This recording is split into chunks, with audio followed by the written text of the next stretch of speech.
It's going to feel strange. 19 games in 11 weeks for me, and I'm staying home tomorrow. Can you believe it?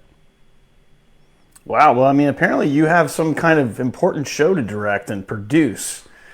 The annual Whip Around Playoffs production. Playoffs. Well, you may pop into, I'm sure, if I know you. You might provide a little analysis and help from time to time during that show, the Bracket Blitz show. I don't know if it'll help, but I'll show up and maybe just chat up a little bit, you know. We need a pretty face, and you're as close to one as we've got here. So unless you can get your wife to show up, and then just do the voiceover for it, so we'd have a pretty face and you that way. Yeah, I think that's a compliment. It's somewhere in there. Anyway, so folks may notice that on the bottom of the screen we do have a scroll bar today because we're going to do an abbreviated version of our crunch time. Coming soon. Oh, yeah, That's good. You actually got it the right direction too when you did that. So first time for everything. Yeah. So we got a lot going on here. We've got 4 guests actually from 3 different schools coming up. We'll hopefully this all works. This technology, I'm always scared that when we really need it to work, it's going to fail. But we'll see where it goes. Yeah. But you know what, JB? It's playoff time. It's bowl time. It's time to start the damn show. It's season 15 of In the Huddle.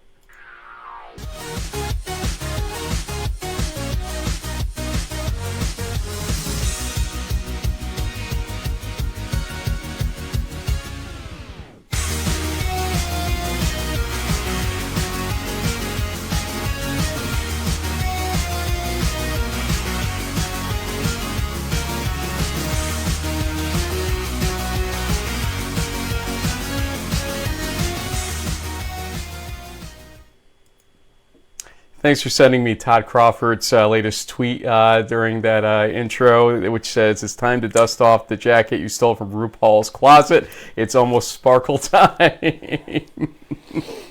Thanks, Todd. Appreciate you, buddy. So, listen, JB, we didn't do a crunch time show. Folks might be wondering how we got here. So before we jump into previewing the playoffs, we thought we would give you something we call Crunch Time Express. How you feeling about that name?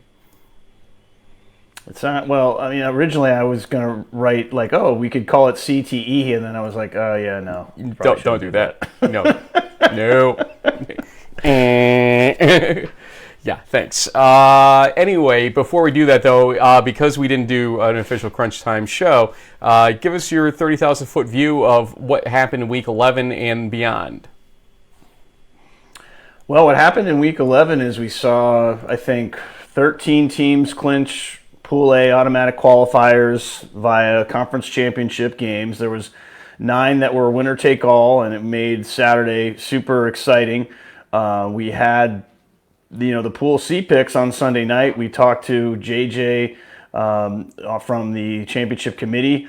There was a little bit of, consternation and some questions because Hopkins, who we thought was a very deserving, at-large contender, did not get picked. Utica did. We'll talk about that a little more. And then we had all these bowl games to announce, including the 4 ECAC games, which unfortunately now is turning out to be only 3, which is a little sad.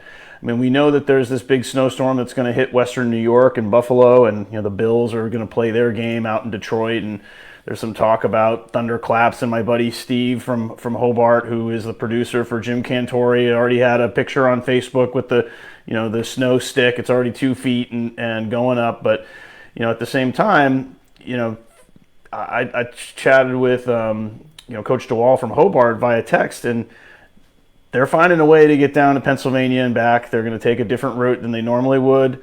They're going to play the game. I feel like, hey, you got to find a way and, obviously do it safely. Maybe there's more to, the story than we know as far as, why Westminster bowed out. But I know for the players and the coaches, it's a tough pill to swallow, and so my heart goes out to them, especially these 5th-year seniors, guys like Ian Barr, who went out of their way to come back and thought they had one last chance to play before hanging it up, and all of a sudden they find out through like a text message or an email like, "I'm sorry guys, your career's over." Yeah, in fact, Ian's the one that broke news to me yesterday. He thanked us for our coverage over the years of him and his Westminster Titans. And I was like, what, did he get injured or something? And he's like, no, the game's canceled due to weather. I'm like, oh, yeah, I didn't see that coming necessarily. And it is a little bit of a surprise. So we'll talk about that a little bit more a little bit later as we go through the bowls. But we got a lot to go here. And so let's go to Crunch Time Express here for Week 11 of the 2022 college football season of Division III.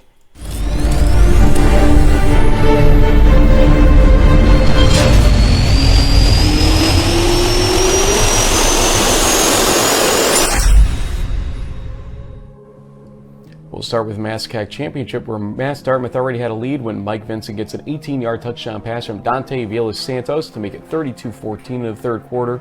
2 minutes later, Angel Sanchez gets another 12-yard touchdown pass from Vilas-Santos. It's 39-14 at that point. Final score, 46-21. UMass Dartmouth wins the MASCAC.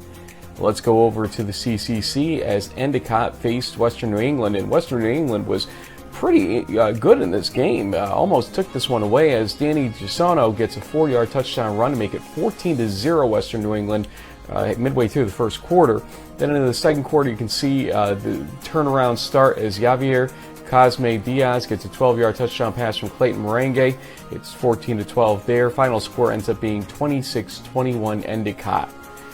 Springfield wins the NEWMAC over Catholic, and we'll show you how. First, look, this is Armando Torres in for an ailing David Wells during this game. This 17-yard touchdown pass to Jared DeRocher made it 14-7. Later on, third quarter, 10 minutes left, Armando Torres gets a 43-yard touchdown run, 28-14, and the final was 35-21 as Springfield wins that NEWMAC title.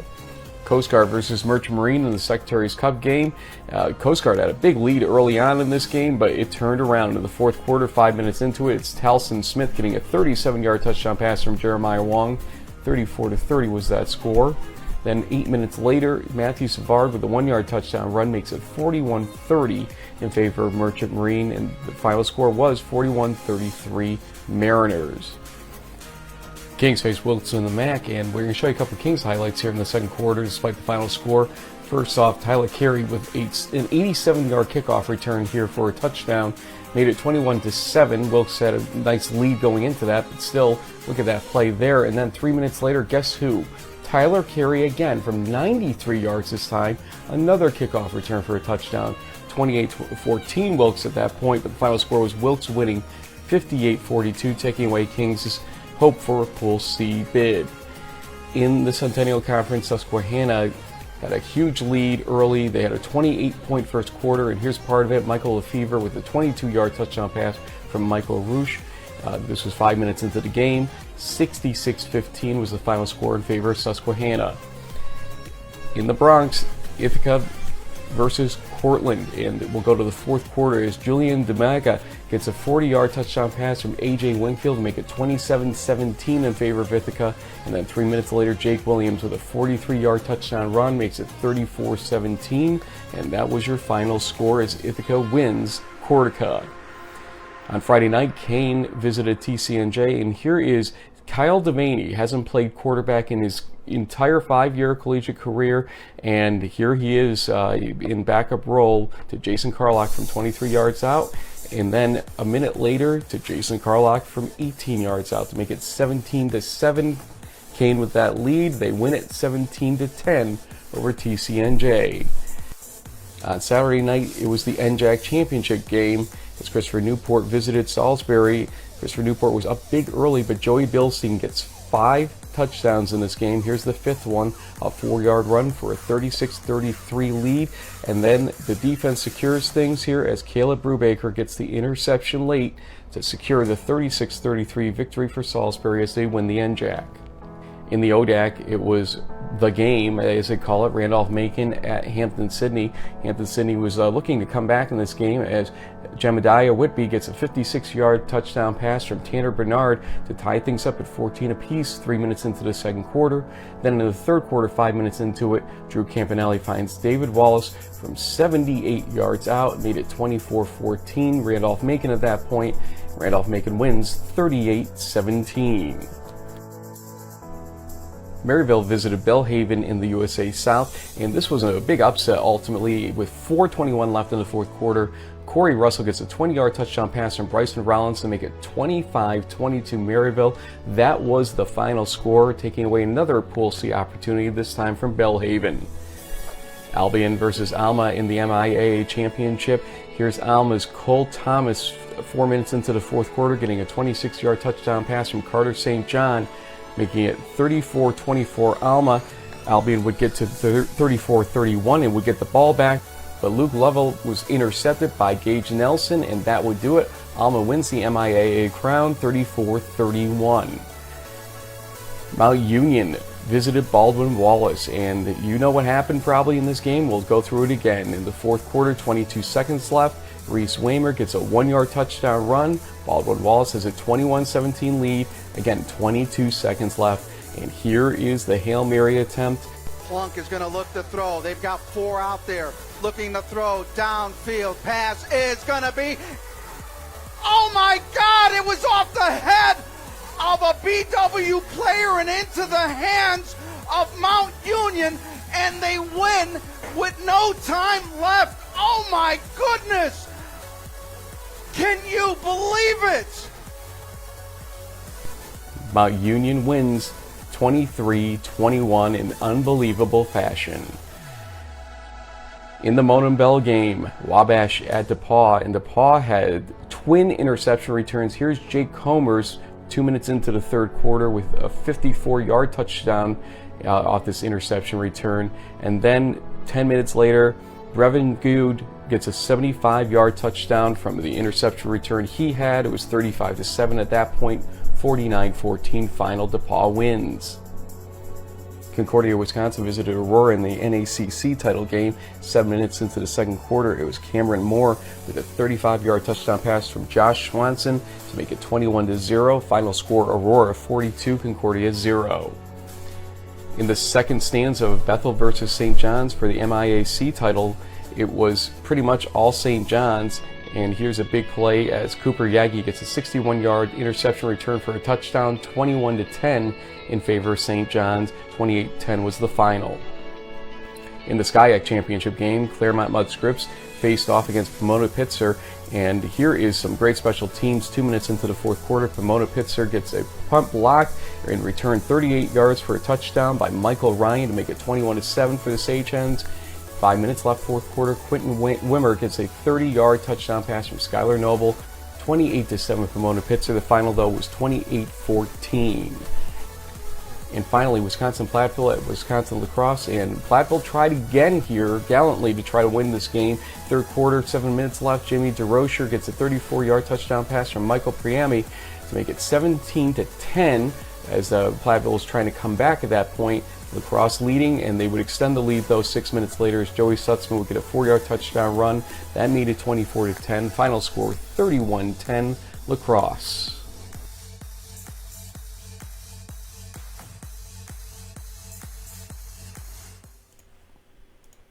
And that was Crunch Time Express for Week 11 of the 2022 Division III college football season. What'd you think? That was cool. That was fast and furious. Lots of highlights packed in, a lot of championship games and condensed. Boom. Might be the wave of the future. We'll see. You might get some complaints out there on that, but nice to have some on-screen graphics. Todd Crawford is a fan of that as well. He's our biggest critic out there, so if he likes it, I'm happy to hear that. A little bit of both. So, JB, as we get our first guest, who we do see, we were coaching him a little bit. We had our first technical glitch for our live shows, but we have solved that glitch.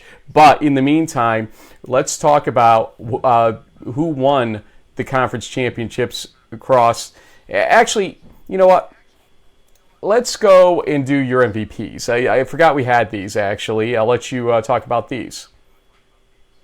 Yeah, well, you saw him when he scored his 5th touchdown in that 36-33 barn burner. Joey Bildstein was just exhausted. This guy literally carried the Seagulls into the playoffs. He had to really just push hard and keep trying to find that end zone. I'm sure his offensive line had a lot to do with that also. But what an effort in a game that really was a lot closer than I think we expected. I mean, you got to give the captain some credit. CNU showed up and came to play. But this kid really went above and beyond to get his team into the playoffs. Then on special teams, B.J. Stewart from Trinity, Texas, I think he leads the nation, at least at our level, for punt returns for touchdown. He had a couple in the Tigers sort of regular season finale. They were big favorites over Sewanee, but still, it's impressive anytime you can run one back, let alone two. So congrats to him. He's definitely going to be a weapon that they're going to need to count on in that really tough bracket that they have I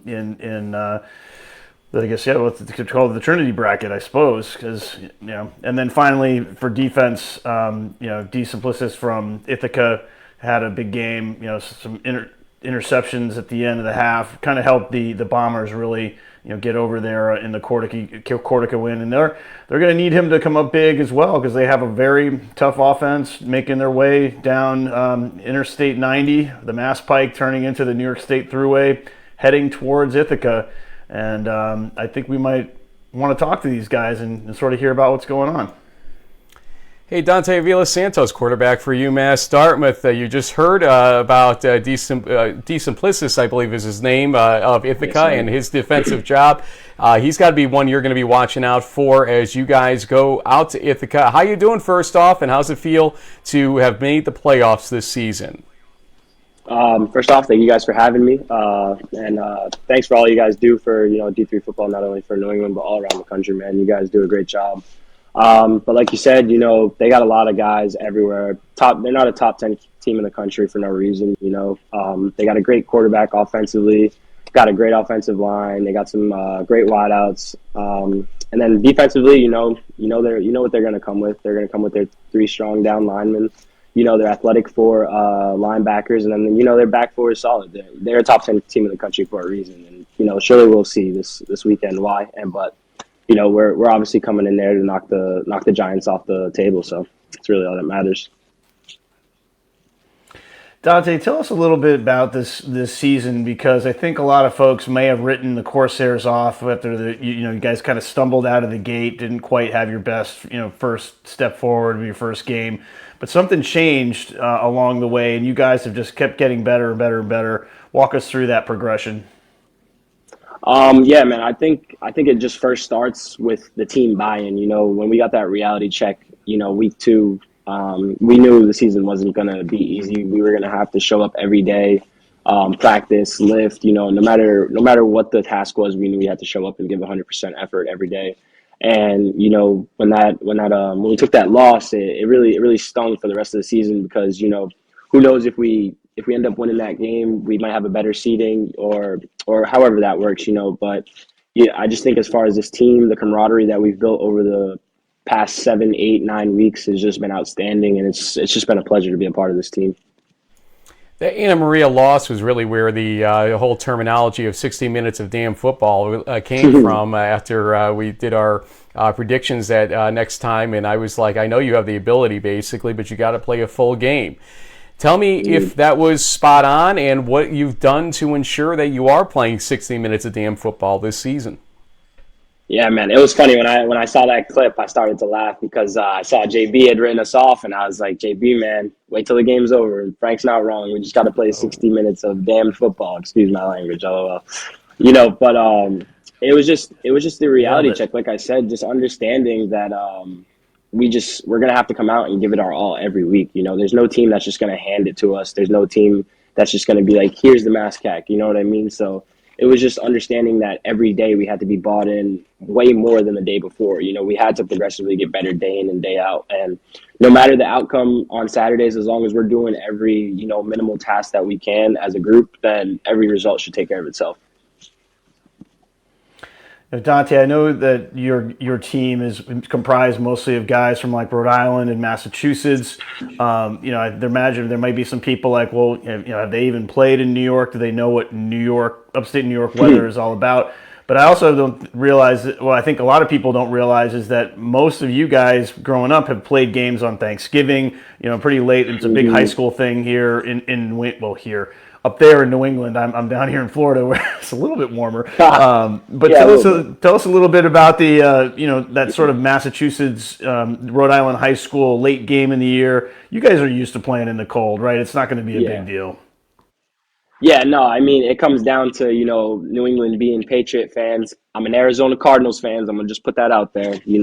But like you said, man, the Thanksgiving games are cultural around here. They're mandated basically. So if you're not having a Thanksgiving game, it's like, what are you doing, man? But these guys over here, we just understand that, weather can't really be an impact on the game. We got to just understand that it's another football game, and whether or not we're playing in hail, sleet, snow, rain, we're just got to come out, win the day, and, things are going to take care of itself. But the funny thing is we do have a player from Louisiana, Easton Coleman, and last year was his first spring up north, and one of the first practices, it was super cold, and he's like, dude, what is this? I'm like, welcome, baby, welcome. It's gonna get colder. And now just the ability to play far into the postseason, it feels really good to know that the buy-in from, like you said, that Anna Maria loss has equated to the success over the course of the season.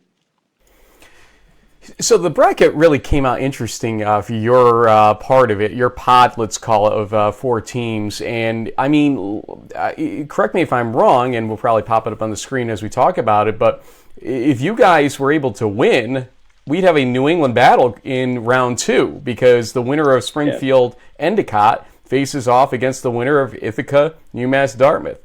How exciting is that idea that, I mean, if you guys can make it through, we have a New England team in round 3, let alone round 2. Yeah, exactly. I was just going to lead on to that. The ability for potentially a New England team to go to the Elite Eight and to knock off the giant North Central, that'd be huge, not only for us, Springfield or Endicott, but just for New England as a whole. We don't really get much love as far as football playing up here, so. Going down to Ithaca tomorrow is going to be a big statement for us, not only as a program, but, as New England football, we really got to showcase our talents because we don't really get a lot of love, and we just got to continue to know that and prove everybody wrong like we've done since day one. Well, I remember when we originally reached out to try to get you on here, we thought we might be talking to you from the back of the bus. What's the game plan as far as getting out to Ithaca is concerned? I imagine it's a pretty good haul from the South Shore there of Massachusetts. Yeah. So what's the game plan? Shout out to our amazing athletic director, Lori Hendricks. She's doing an amazing job orchestrating this whole itinerary that we have for the weekend. But we're going to depart probably shortly after this, and then we're going to touch down in Syracuse. We're going to have a walkthrough in the Carrier Dome. Just like to send out my thanks to any Syracuse administrators who allowed us to do this. Don McPherson as well. He came and talked to our team during the preseason. Syracuse, great Heisman favorite. So it's cool. It's cool to just be able to experience things like this. I think that was the number one thing that I told the team all week was, think about where we were last year. We beat Plymouth State, and then we were looking forward to the bowl game.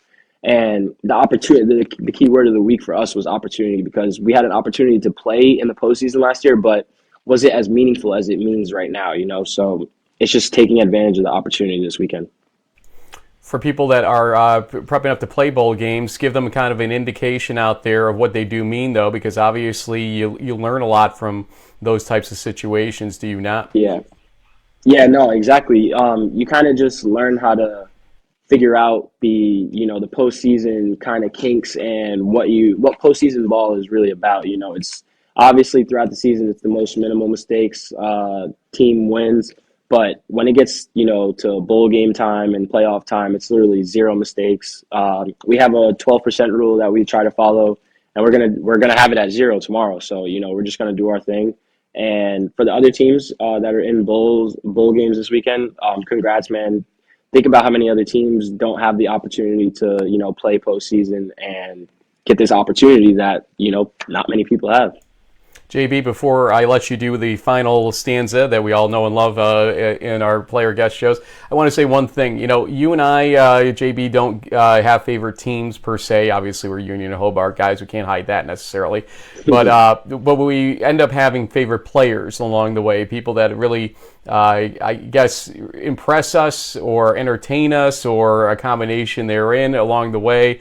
Ian Barr, we were talking about him yesterday from Westminster. Dante Villasantos is one of those guys that, look, I just root for this guy because his attitude, his personality has always been warm, endearing, and a winner. That's for sure. So play well tomorrow, Dante. Win, lose, or draw. I'm not rooting against Ithaca or anything like that. I'm just saying have a great game tomorrow. Enjoy the experience no matter what. And JB, you know what to ask him. Well, Dante, as you may have known following the show over the years, we like to give our student-athlete guests a chance to do shout-outs to any friends, family, coaches, anybody who's watching right now, either live or after the fact. Floor is yours. Man, where do I start with that? Every time people ask me to do the little shout-outs, I feel like I leave people off, so I'm not going to name-drop anyone today. If you know, man, this journey has been long, and it's long overdue. I appreciate everyone who's been in my corner since day one, man. I wouldn't be here without any of you guys. Shout out to the coaches, shout out to the administrators, our athletic director, our sports information director over here, Mike. Everybody here it's like a family affair over here, and then even just my family, my girlfriend, all the people who contribute to my success. I wouldn't be here without you guys. And even you guys yourselves, man, thank you guys for having me on today. It's a blessing for sure. And just to save your butt on this one, your girlfriend's first name is? Gianna. Gianna. There we go. Gianna. All right. Yeah. Just remember. She's actually making the it. trek. She's actually making the trek this week down to Ithaca. So, that's a day one right there. That's cool. Absolutely. Yeah, there you go. Hey, bud, good luck again. Travel safe. Tell the team we send our best. And we'll see you on the Bracket Blitz show because it'll be one of our games we'll be watching in that 12 o'clock slot for sure. Absolutely. Yes, sir. Thank you, guys. Have a great one. You too. Dante Villasantos, UMass Dartmouth Corsairs, taking on, coming up, Ithaca. And let's kind of talk about some other things here, JB, with respect to the playoffs. Let's actually look at the entirety of the playoff games. I'll give you that opportunity to go through these. Okay. Go ahead. Yeah, all right. So this is kind of what the bracket looks like when you sort of line it up on paper here. But, so the upper left-hand corner is the St. John's quadrant. They're going to host Northwestern, who won the UMAC. You've got La Crosse versus Wartburg, which is probably one of the best first-round games that we have. La Crosse coming in through Pool C. Wartburg won the ARC outright. And then in this, I guess the bottom half of that upper bracket, Mount St. Joe's versus Alma should be a pretty interesting competitive game between a team from Cincy against the Michigan MIAA champ. Aurora versus Whitewater, that could be interesting as well. The Warhawks will be favored at home at the Perk, but at the same time, Aurora can put up a lot of points, and you never know. In the Mount Union bracket, you've got Salisbury going out to Ohio in what should be an interesting game. Utica versus Susquehanna, which, as we said all week, is a bit ironic, given the whole Johns Hopkins Utica situation. So we'll see how the Pioneers can do against the Centennial champs.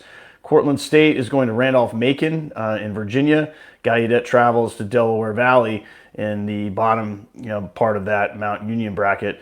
Up in the North Central bracket, we've got our friend Coach Katz. Forrester is going a short drive out to Naperville to take on probably the number one seed overall, North Central Cardinals. Underneath them, they got DePauw versus Carnegie Mellon, which is an interesting matchup of two very strong defensive teams. That's probably going to be a really low-scoring game, one that we'll be keeping an eye on in the Blitz for sure.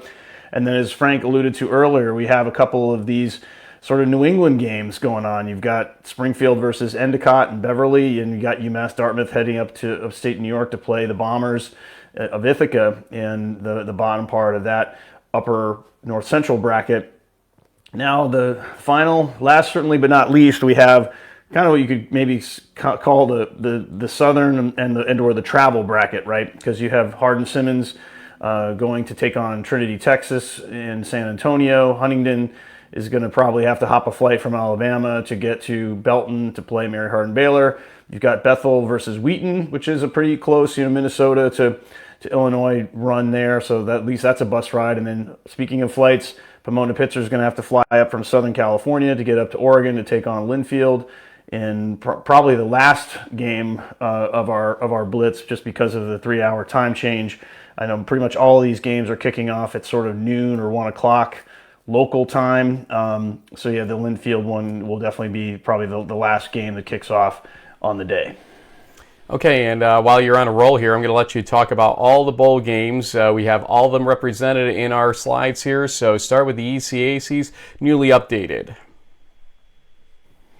Yeah, unfortunately, we've got the cancellation of the Westminster Brockport game. That's definitely a bummer. But hey, we're still got some good games going on here with Hobart traveling to WNJ. That should be a great matchup.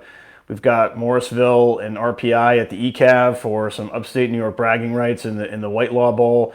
And then in the James Lina Bowl, Grove City is going to look to three-peat because I think they've won this bowl a couple times already. FDU Forum, a little bit of an upstart program. It's their second annual ECAC bowl game. It's the second time that they've done this in their program's history. They're building some momentum there, and they would love to capture one of these trophies. So we'll be keeping an eye on these ECAC scores as well with the playoffs. And then from there, we also have a couple of games. Well, one is sort of a New England Bowl with Plymouth State from New Hampshire taking on Husson up in Maine. But Kay, it's a NUMAC thing. The Cardinals on their last hurrah as a member of the NUMAC before they switch to the Landmark, they're going all the way up to Bridgewater, Mass, to take on the Bears in the second New England Bowl. So we'll have a interesting kind of cross regional matchup there. In the Centennial Mac Bowl series, unfortunately for Hopkins, they didn't get the invite they expected to the tournament, but they at least can host a game against a solid Stevenson team, sort of a battle of Maryland there.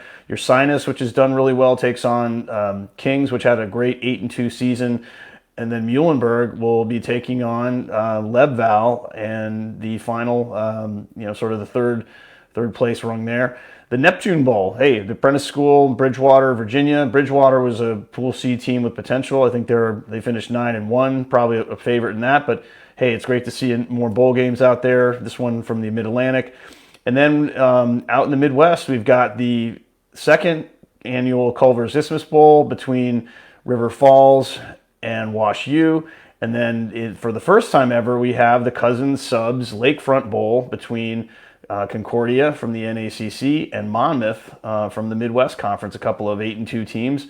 Should be an interesting matchup. Well, I'll tell you who doesn't want to talk about bowl games. I think he wants to talk about playoff games. And we're going to go to him right now. I see him waiting in the wings, and so let's bring him on in here. He's had to be an offensive lineman for a new quarterback this season. We'll surely talk to him about that transition here. Let's talk to Will Jackson, senior offensive lineman from Randolph-Macon. Congratulations on your guys' season. It looked like Hampton-Sydney was going to try to take you guys to the wire last week, but you guys pushed them away in the game and won the game in a major way to make you able to host Cortland, which is surprising to some people. That's the order of events, but that's what's happening. First off, though, Will, welcome, and how's it feel to be 10-0? Feels great. I hope y'all can hear me. I've never used this before. But, you're all good. Sounds good. Yeah, it feels great to be 10-0. First time in program history. Well, Will, we've been keeping an eye on the Jackets for a while now. Going back to the spring season, you guys went undefeated and won that sort of truncated ODAC championship in that sort of crazy finish there. And then 21 didn't quite go your way. What did you guys learn from that sort of like that half spring season and then the 21 season that brought you guys to where you are now as conference champions and an undefeated team? You can't take any team for granted. That's for sure in the ODAC. I mean, you lose one game and you're out of contention for the conference championship. I mean, we got really good teams. Like Bridgewater only lost one game, and you saw they didn't even make the playoffs, which that's how it was for us last year. So, I mean, you got to be perfect to get some respect in the ODAC, really. I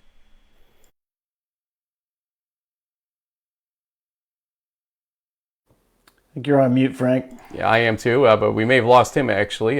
So not sure that he went to freeze mode. We'll see if he comes back. There he is. He's back. Look at that. Technology working on the live show. Thank God. Anyway, we got everything you said, though. That's good news. But, you know, when you look at this upcoming matchup, Cortland is no slouch. I know they lost in Yankee Stadium versus Ithaca, but I've covered a couple of games of theirs this season. And Zach Boy's a strong quarterback, no doubt, but their defense, too, is pretty darn impressive from what I've seen. And, you know, how do you make sure that you're able to protect Drew Campanelli in this type of game against that defense? Tell me what you see in that Cortland defense.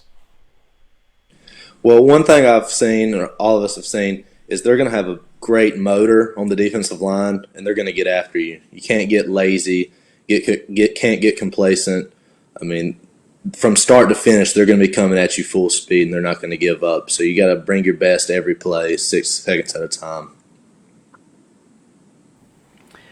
So, Will, speaking of Drew, I mean, I know that he transferred from, I think, a FCS school, either Merrimack or somewhere from New England. I mean, he follows Presley Egberts, who you protected in prior years, and he was a great quarterback. But there were some games this season where Drew was literally perfect. I think he had a 17 for 17 game. Tell us a little bit about what that quarterback transition has been like for you guys as an offensive line, and you know, is he a pretty good guy to play with? He's a great guy. I love Drew. I hosted him on his recruiting visit over the summer, and from the jump, I knew I was like, I want this guy to be back there calling plays. And yeah, it was a little bit of a change when you're going from one quarterback to another. You know, Brecht was the quarterback last year for most of the season. After, he got hurt, so then we were kind of worried about who was going to play, but Drew's came in and he's filled the spot. He's done great. Franklin Pierce, I think, is actually where he came from, where he was 0-for, and then comes in and is 0-for on the loss column in his regular season. So it's just an amazing story. Congratulations to him on that whole situation. But your team benefits greatly from it on offense, and the defense has played a great season as well for Randolph-Macon. But what is the end of the upside of this team? Do you think you guys can make this run in that bracket that you're in right now? Give me your assessment of where Randolph-Macon aims to go here. One thing we talk about is maxing out our potential. And, coming from the ODAC, we're not really playing ranked teams, so nobody's really seen us. We haven't been tested in the fire yet. But I think, as long as we play good ball, I think we can go as far as we want. I see the bracket. I don't think anything's off the table. I think as long as we come ready to play, we can beat anybody. You look at it, JB, and just going back to it, Del Val and Gallaudet is on the other side of that pod. If they can beat Cortland, they can beat Del Val in my estimation, based on even where my ballot falls on D3Football.com. And then who knows what will happen to the top half of that thing for round 3. So that's an interesting bracket. It's not necessarily that travel bracket on the other side, but it's an impressive bracket with a lot of quality teams, including Randolph-Macon. Go ahead, JB. Well, Will, for Saturday game day, I know that it's sort of chilly in certain parts of the country, but I imagine in Virginia it's got to be pretty nice. I know down here in Florida we're supposed to get into the 60s later today. No snow in the forecast for Saturday's game, I assume? No, sir. I think it's going to be a high of 40, so it's going to be a little bit colder than last week, which, it's football weather. Who cares? Balmy 40. Yeah, that sounds nice. Well, the irony here is that in Texas it's going to be in the 40s too. It seems like we're in a cold wave across the country right now. And but you know what? I'd rather play in the 40s than in the 80s or 90s. When I'm on with all that gear on and everything else. I was getting a sunburn on the sideline of Catholic on last Saturday, and I'm just like, what the heck is going on around here? But well, we have a tradition here for our player guests, and we've enjoyed talking to you for sure. To give you shout outs for any family, friends, teammates that might be watching. As you said, this is a record-breaking season for Randolph-Macon that you are a big part of, and take all the time you want, because I'm sure there are a lot of people to thank and to send your regards to in the process here. Yeah, there's so many people. I don't know if I'm going to be able to say them all. I mean, big shout out to Coach Aruza, best coach in the country. Coach McGee, our offensive line coach. Big shout out to the rest of the guys on the offensive line, Matt, Nehemiah, Storm, and Aaron. Big shout out to Nick Hale and Kwesi Clark, some of the best running backs in the country as well. Shout out to my mom and dad and my brothers, kept me going. Shout out to my roommate Shane too. He's not here right now, but hope he sees it. I'm sure he will. And Will, and before we let you go, I have to ask, because I have a soft spot for offensive line. You guys are like the unheralded heroes, but I also know that you guys are probably also the biggest eaters of football teams. And so with people coming to Virginia for this big game, if one little nice thing you can do for the Cortland fans, what are some of the best places to eat? If there's like a go-to restaurant in the Randolph-Macon area, what would you recommend? There's a little Mexican restaurant called Casa Herradura. I love Mexican food, and it's awesome.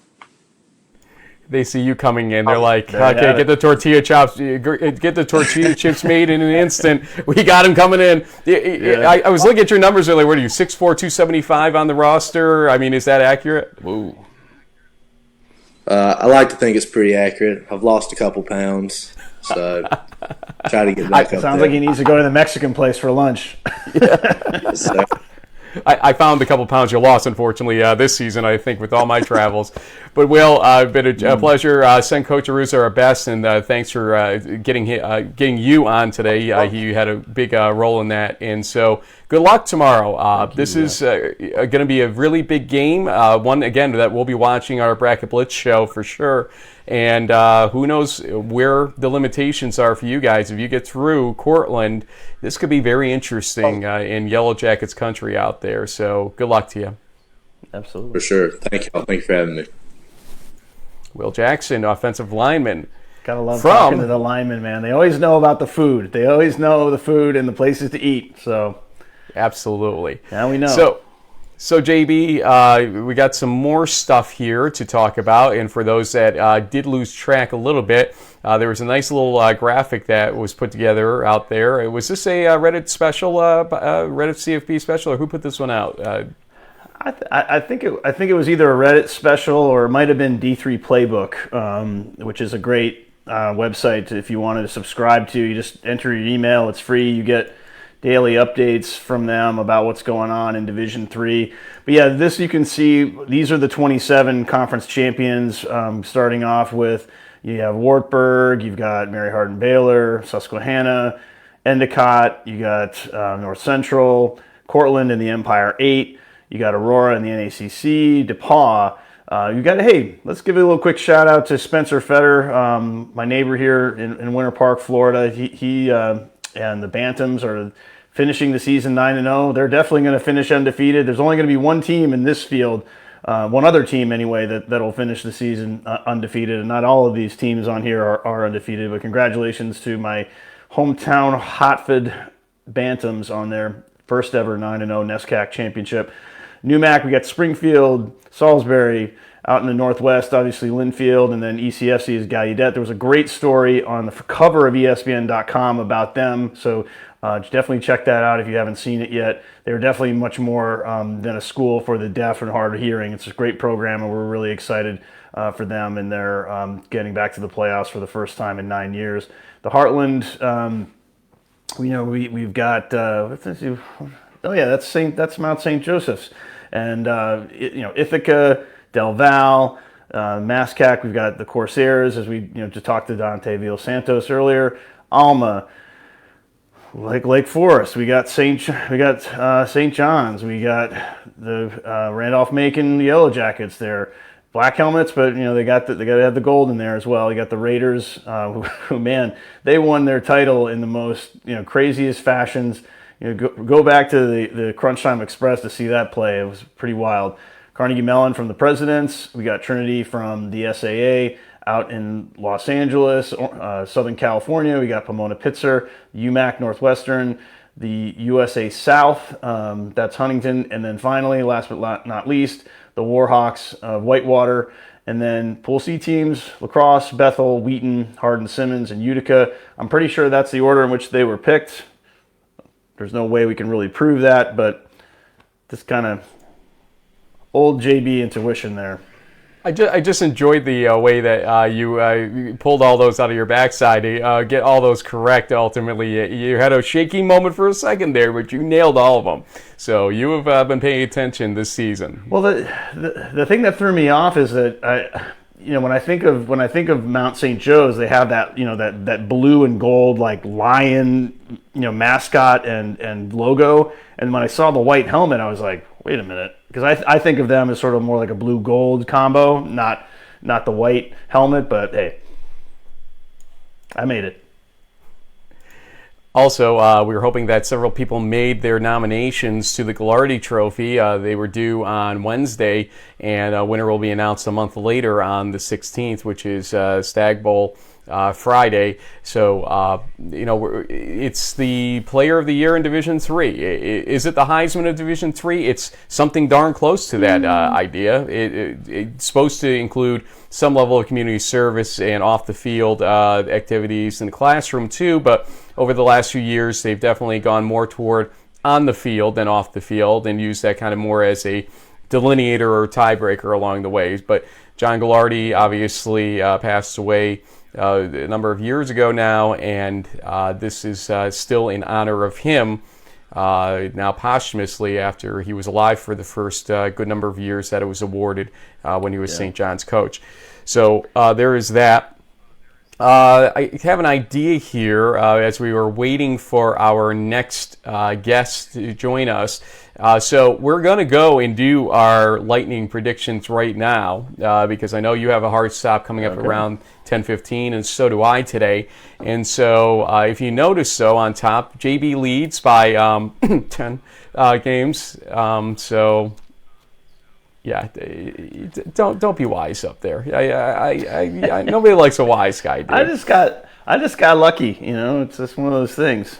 You got lucky with your wife. I mean, you're lucky in life. You're lucky in guy. picks. No kidding. Guy. But we have 16 games here, and I have to actually go to my cheat sheet because I've got to match what I said for D3 football's quick hits coming up later today because this is pick the score day for us. We just picked the scores of all 16 games.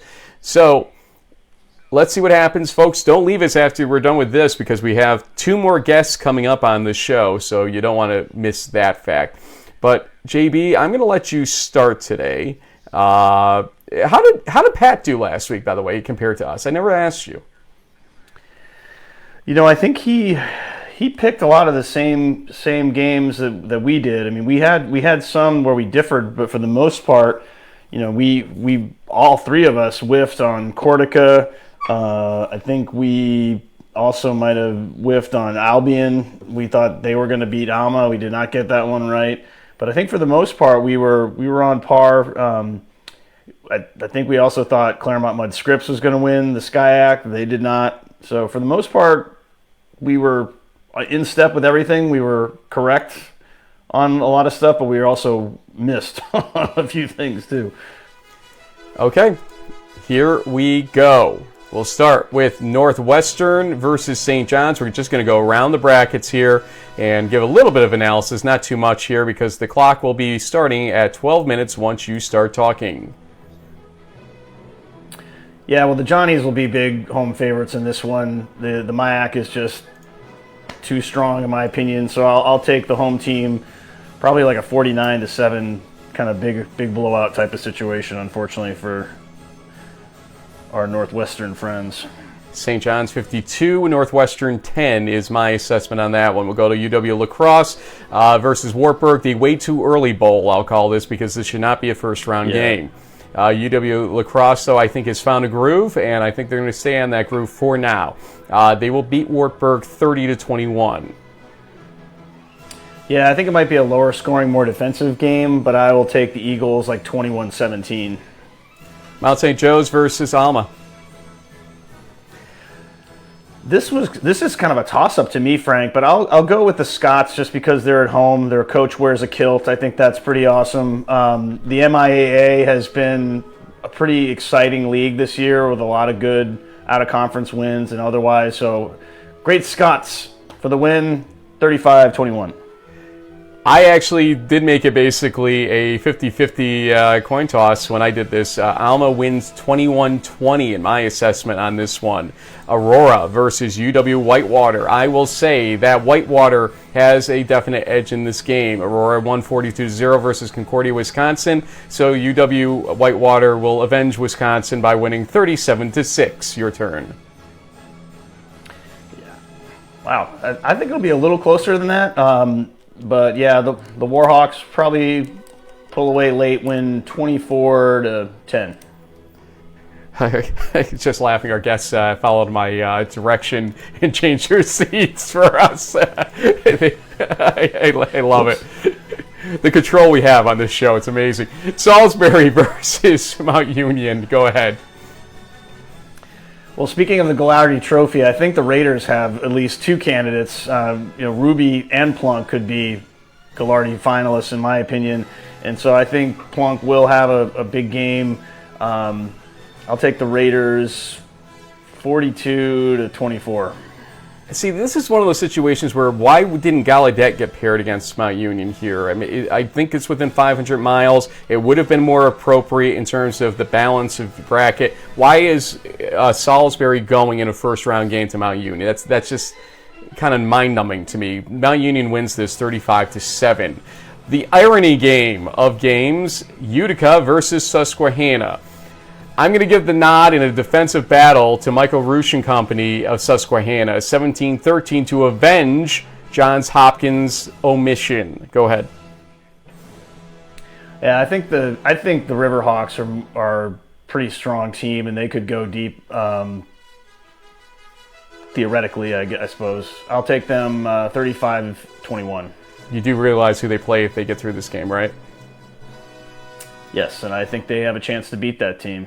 Wow.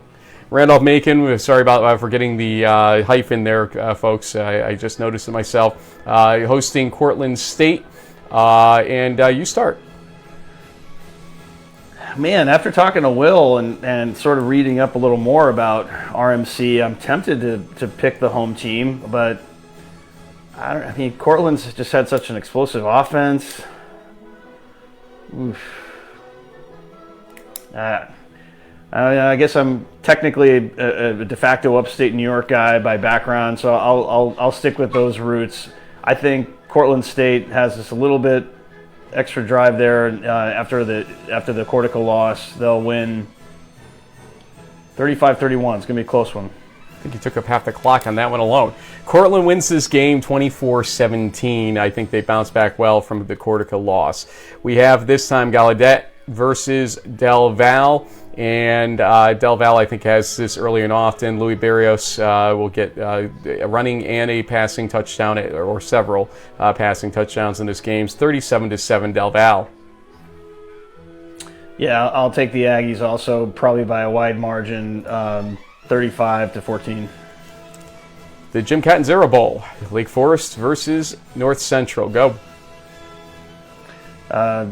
Cardinals win big, 49-14. 49-7 is actually the number I have down, so not much else to say there. DePaul at Carnegie Mellon. This is a definite focus game during the Bracket Blitz show, and I'm going to say that Carnegie Mellon wins a tough one, 17-14 over DePauw. It's going to be a defensive battle. I do like that Carnegie Mellon could score some points against Case last week to go to 10-0 on that game, but they're going to have to really play ball control on offense in this game to win this game. Go ahead. Yeah, I think like 13-7 or 13-10 is probably the score. I'll take the Tartans. I think it's their year at least to finally get that win and finally give us that North Central Carnegie Mellon game we've waited a whole year for. Let's get it. Good point. I forgot about that. Another piece of irony right there. Springfield versus Endicott, another focus game. This is the New England battle to guarantee a round 2 New England team. Go ahead.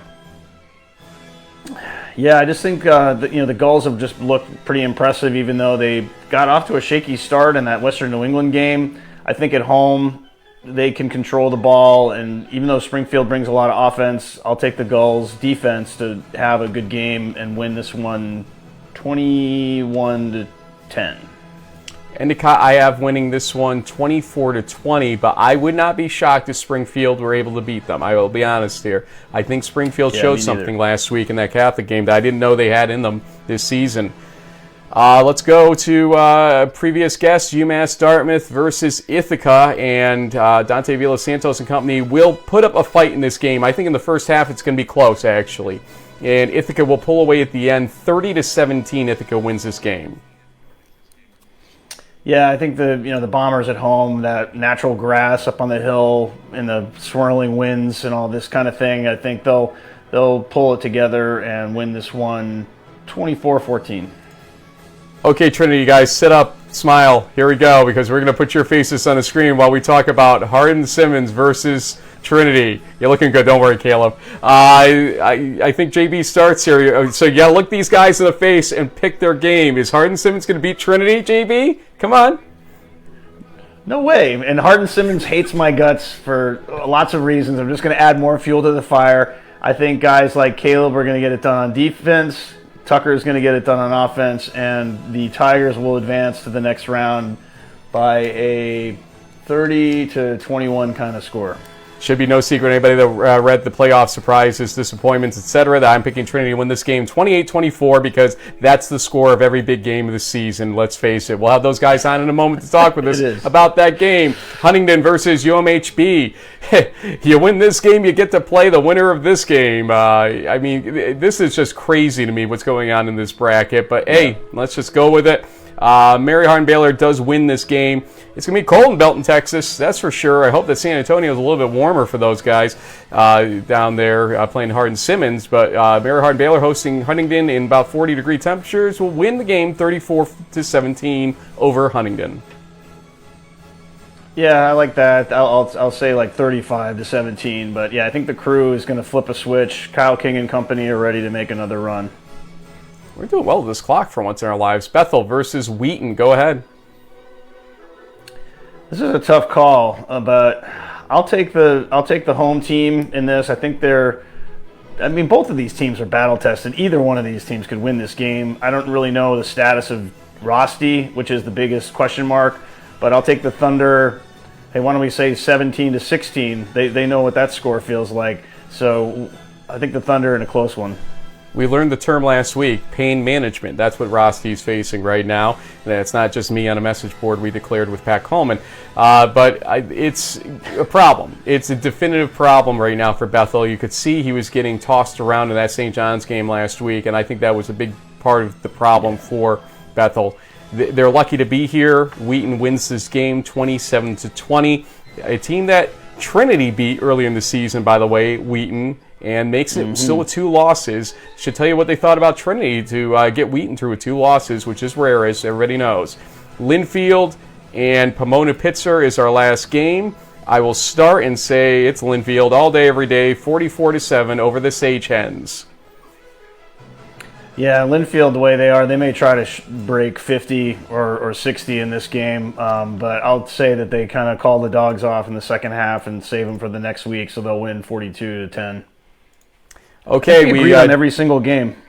We very well may have, and the one that we agreed on that matters the most to the guys in front of us is the Hardin Simmons up, at boys? Trinity game. These are two guys that we've talked to this season. Caleb in our preseason show, Tucker a few weeks back. But this is one of the biggest games out there for Saturday. There's just no doubting that fact. You guys, congratulations on making it through the season unscathed, although it was tough for sure at times. But how do you feel about this Hardin Simmons matchup? We'll start with Tucker on this. We have lots of respect for them. They're a great football team. They played well all season in every single game. They had that slip up in Abilene against UMHB, but they've played great football all season, and they definitely deserve to be in the field. We are super excited to play a good football team, and by the looks of it, you're going to play good football teams in every single round. So you can't look ahead. Nothing that's happened in the past is going to matter for this week. We just have to focus on Hardin Simmons, and we have the utmost respect for those guys. Caleb, I remember when we were talking to you in the preseason, we had a little fun over the fact that you played in high school against Kyle King from UMHB. Are there any guys from this Hardin Simmons team that's kind of the same deal? I mean, obviously there's, Texas football is a big deal, and they probably scatter, kind of all over the place. But are there any former high school opponents from Hardin Simmons that you all know, or is this a new matchup for everybody? Yeah, I have a couple. I had a high school teammate. He might have been a freshman when I was a senior, but he goes there. He plays offensive line there, and then a receiver, Gatlin Martin, who's just been doing his thing all 4 years. And I used to play against him in school from Abilene Wiley. So, super excited to see some friends. Foes on the field, of course, but super excited to see them, just playing really good football and doing their thing. So, Caleb, for as much as we've talked about Tucker and that offense this season, your defense has had to bail out this team on a couple of occasions, and I think Tucker will be the first one to admit that. Keeping the scores close enough for them to come back ultimately and everything else. And, I mean, the balance this team has, it showed up in that Wheaton game earlier in the season, eventually showed up in that BSC game that was a thriller for sure, and other games. I mean, tell me about how the defense and the offense get along in this team. Is this the strongest brotherhood that you guys have had since you guys started as teammates here? Yeah, I mean, first off, I wouldn't say bail out our offense at all. I mean, it's three different units on this team. You have offense, defense, special teams, and we've all been working together this season to get the win. They've obviously scored more points than we've let up all season, so they're doing a great job in that as well. But I really love the atmosphere of this team. I love the chemistry of this team. The diversity of characters that we have on this team really makes it a lot of fun to practice and then go out there on Saturdays and, play football with them. So, Caleb, are we going to see on Instagram another thing where the uniform magically pops up on you? That was a pretty clever thing that your sports information social media team put together. What are we looking at Threads? I imagine it's probably the home scarlet or red. Yeah, I don't think there'll be another cool video like that, but I think we're gonna do all maroon helmets, jerseys, and pants for this weekend. So, guys, let's talk about last year, your first round game. This was the game that we watched a lot on Bracket Blitz, just like we're going to watch your game a lot tomorrow. I have this funny feeling, but we didn't expect to watch it a lot last year because it was Mary Hardin Baylor. Right? It was Trinity. What the heck? I mean, that'll be a 30-point game, right? Yeah, not so much.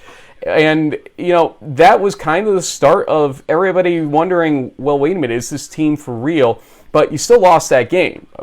What did you learn from that game, Tucker, ultimately, that's going to come in useful tomorrow against a team very similar in certain ways in Hardin Simmons?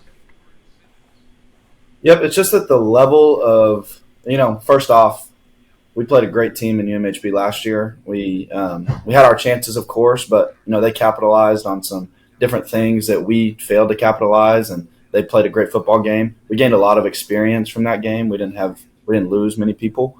But, what you learn is when you go into the playoffs, the type of opponent that you're playing changes immensely. These teams are equivalent to you and your experiences from your season. You can't go in overconfident. You can't go in overlooking anybody, whether you're, the the presumable 1 seed or the 8 seed. You just you can't overlook anybody. You can't look ahead because you're only guaranteed 1 week at a time. And we have given the respect to Hardin Simmons that they deserve because they've earned it. All these teams in this bracket have earned the respect that they're getting from each and every person. And, that's just how we've been operating this week and, going forward. And we're super excited for tomorrow. So.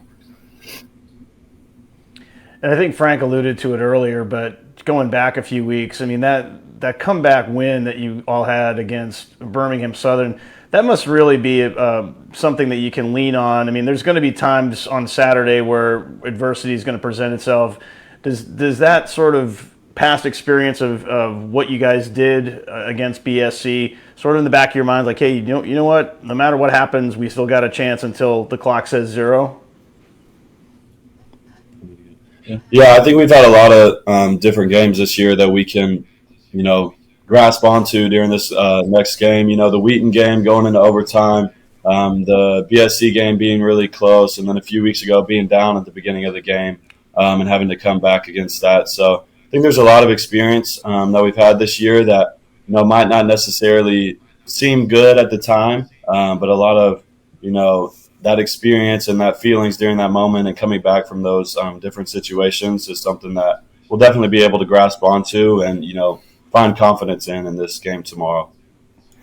Caleb, I know both of you guys saw my tweet a number of weeks back where I basically said the SAA is for real in the national landscape. When you look at some of the results that we have to go by now, the Wheaton game, the Whitewater game against Berry, and others that were out there.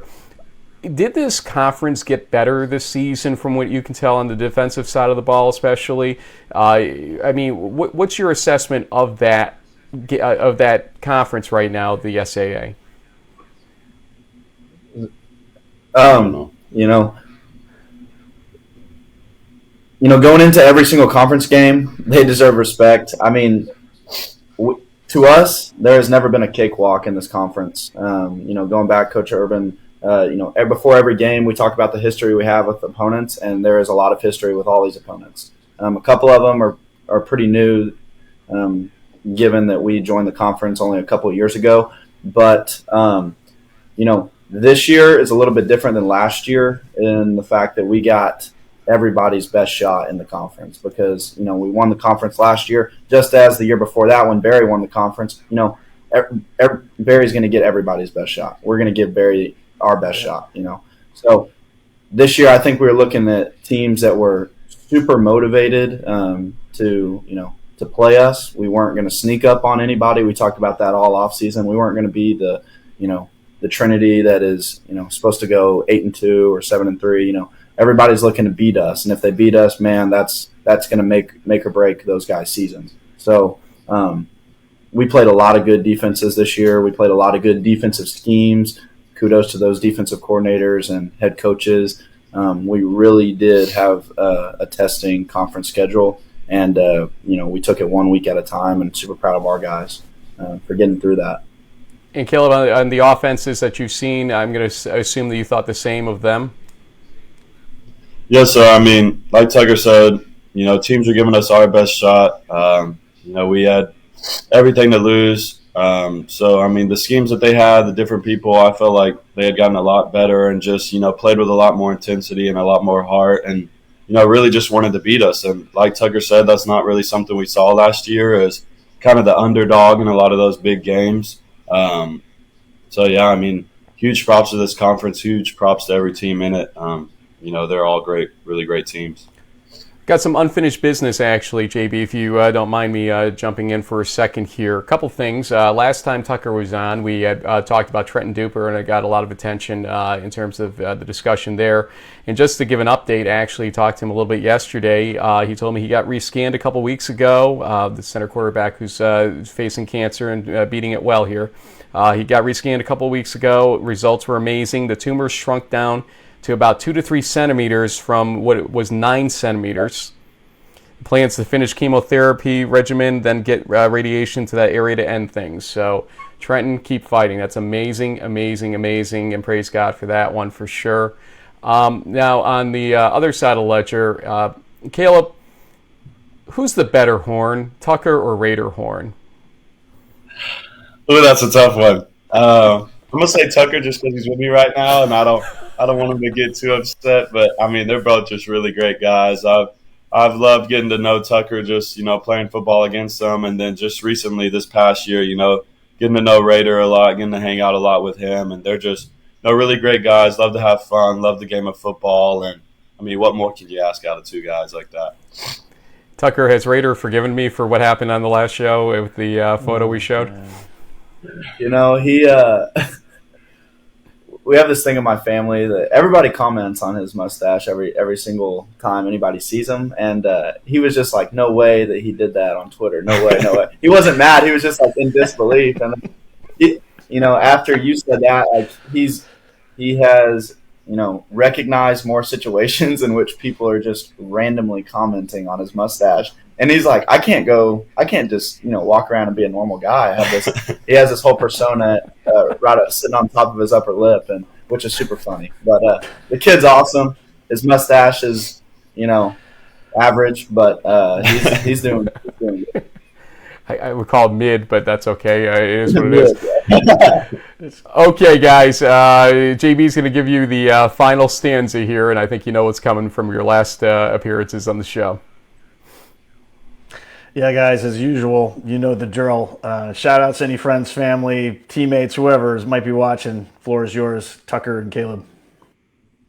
Yeah, I'll go first. I think, obviously shout out to my family, Raider, Carrie, Jeff. I think last time, I didn't forget to call out my other brother, but I have another brother named Welker, who's a sophomore in high school in Lubbock Christian, and he's got a playoff game this Friday. So good luck to you, bud. Love you. Been watching you all season. And then also, I just want to shout out a couple of our teammates that their plan for the season might have gone a little differently than what they expected. We love every single one of you that is going through that right now, and your role isn't just valuable through physical capabilities, but your leadership and what you give mentally to the team. So we're super excited to get it done this weekend with you. I'm super excited to have you all around. So love all you all. Yeah, and me just, my family, immediate family, my extended family, everybody who comes out and supports. I know there'll be a lot of them here this Saturday. So extremely thankful for that support and the love that they show every single time, every single game. Also to the coaches and, teammates like Tucker said, the fifth years, Austin Burtness and Michael Jewett, who, came back. Both have been battling injuries, but both have played such a huge part in this team over the past 4 years, and even still such a huge part in this team this year. Some of the best guys that I know. I love both of them tremendously. I'm going to miss them a lot. And also to the seniors this year who may not be coming back. Those guys have poured their heart and soul into this program for 4 years, and just giving them the props for what they've done. Just want to shout out them. And, that's about it.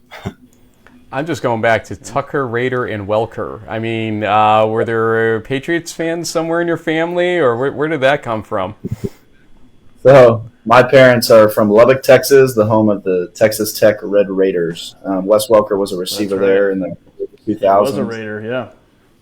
I'm named after the first, one of the first All-Americans from Texas Tech, and then Raider is obviously, the Red Raiders. So my dad, to say the least, is a Texas Tech fan. So that's pretty incredible. Jeff, right, is your dad? Jeff? Yes. That's amazing that you were able to convince your wife to go along with this 3 times. I have to say that first off. And second off, you need some help, man. If you think that, you should be naming all your kids after the same football team in some way. But it works because we love the guys. And Caleb, you've been just a pleasure to interview throughout this season as well. Guys, good luck. If you win, I'm going to flat out tell you, if you win, I will see you next Saturday down in San Antonio. So game number 20 would be appropriate down at Trinity. So let's see what happens here.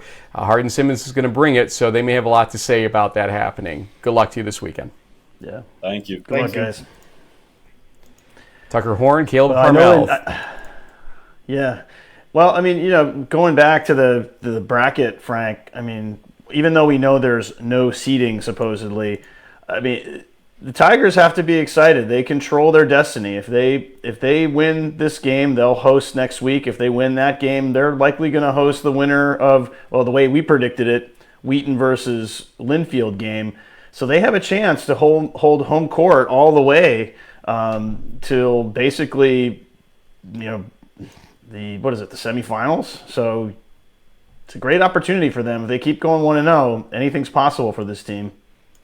Indeed. So, JB, great show. Before I give it back to you, we want to give quick thanks again to Dante Villas-Santos, Will Jackson, and Coach Arusa for helping us get him on, and also Caleb Harmel and Tucker Horn and family. After we picked on them and their naming of children, I think we have to thank them for giving us some great guys to talk to and about throughout this season. Absolutely. And everything else. So, we would not do this show if it were not for the players that we get to meet and talk with throughout this whole thing. And those are some amazing guys for sure. And again, Trenton Duper, keep fighting out there. That's just great news that we're able to share with America here about where you are with your progress. Keep going for sure.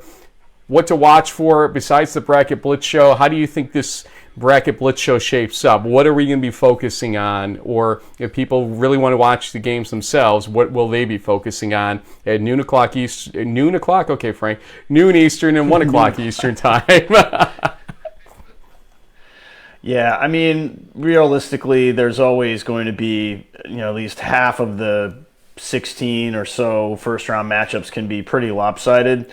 So you may know within the first 5 minutes where things are going to go, and really the games to focus in on are going to be the ones probably like, La Crosse and Wartburg, or Endicott and Springfield, or Cortland and Randolph-Macon. These games that feel a little more sort of toss-up type of situations, and so I think we'll be looking for competitive games. And let's not forget there's going to be some great bowl games on as well at the same time. So there's close to 27, 28 something games that'll be going on somewhat simultaneously all throughout Saturday afternoon.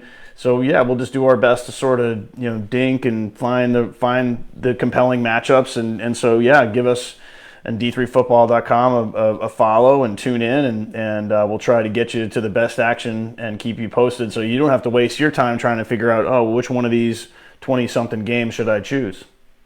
Bracket Blitz will be a D3Football.com property in terms of we will be on that channel. So you'll want to go there, D3Football.com. The website will have a link, I believe, as well, or an embed as well once it gets to game time. We'll go live around 11:50 a.m. Eastern time on that show, so you'll want to pay attention to that. We will have a Crunch Time show on the other side of the weekend, so you'll want to come back for that. But we'll start losing a lot of viewers. We know that. That's just inevitable because a lot of people don't necessarily have that grand view of Division III that others might. And thank you for joining us throughout this season for sure. We might do our Thanksgiving wishes show again, or a segment where players that can't go home for Thanksgiving because they're still in the playoffs still get to send some regards and wishes to their families. So we'll see what we can come up with next week because it is Thanksgiving week, and I am thankful that season 15 has been such a rousing success, honestly, for us on this show. And JB, thankful for you and your family and all the love that you guys send. Likewise, so we'll talk more about that next week. We made it. It's 10:14 a.m. You got to go. I got to go. Everybody, enjoy the playoffs. We'll see you tomorrow on the Bracket Blitz show. Playoffs.